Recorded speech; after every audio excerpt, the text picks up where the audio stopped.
Eric back at the Naturopath. Thanks for coming back. My apologies regarding a previous video I made regarding this topic because the sound was no good.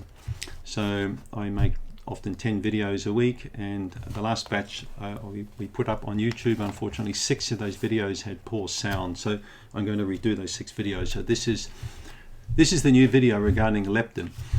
So the question is, or the topic is called, let me see, how to balance your leptin levels while dieting.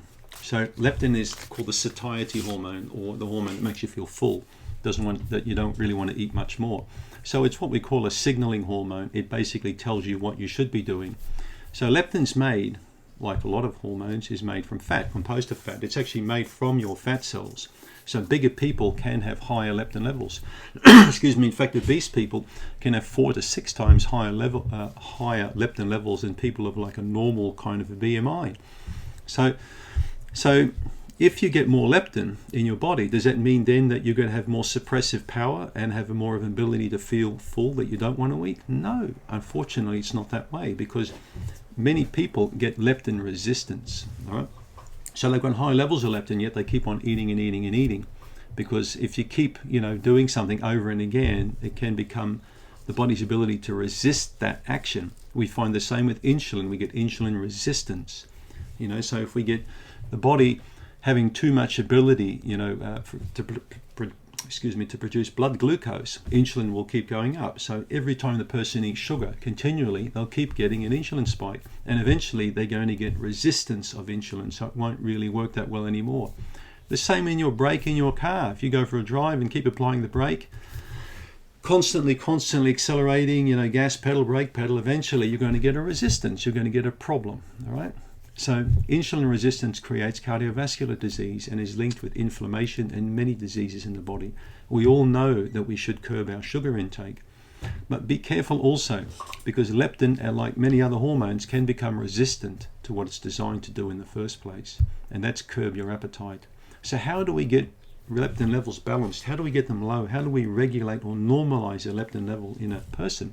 Well, the bigger you are, obviously, remember, you've got to take your time and do things nice and slowly and in the correct fashion to get the perfect outcome.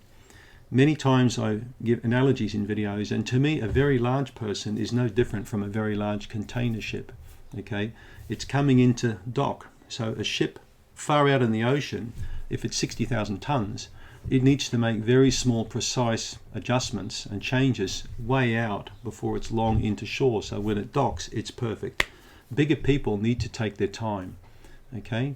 Like a bigger ship, they're going to eventually get the end result, but they need to slow down and take their time and make the right decisions along the way, and not as they're entering the port or coming closer to keep making changes, right? That's not the good idea. So making consistent improvements, as we're going to go about now, we're going to explain some things that are going to really help you overcome leptin resistance, so you get more balanced leptin levels, and you get better signaling from the fat's production of leptin to the hypothalamus in the brain, the control center for appetite and sleep and libido. It's controlled on a quite deep center. So what causes leptin to become resistant can also be inflammation in the hypothalamus, which is not that common, but it's more likely to come from insulin resistance. So how we overcome that is by changing how we eat, all right? What we eat and how we eat. Avoid inflammatory foods. How many times do I have to say that? Avoid Coca-Cola. Avoid sugar. Avoid takeaway food. Avoid junk. I mean, that's a given, So these foods are linked with inflammation. These foods are linked with insulin resistance and obesity and all the things that you don't want to achieve if you're watching this channel, all right? So avoid the inflammatory foods, which is basically stuff from supermarkets and shops to a high degree, junk. Eat anti-inflammatory foods. So what would they be? Foods, for example, high in omega-3, like fish, fatty fish, avocados, berries, strawberries, there are asparagus, spinach. There are many high-quality anti-inflammatory foods that you can eat that reduce the ability to inflame the body rather than to stimulate the ability to inflame it.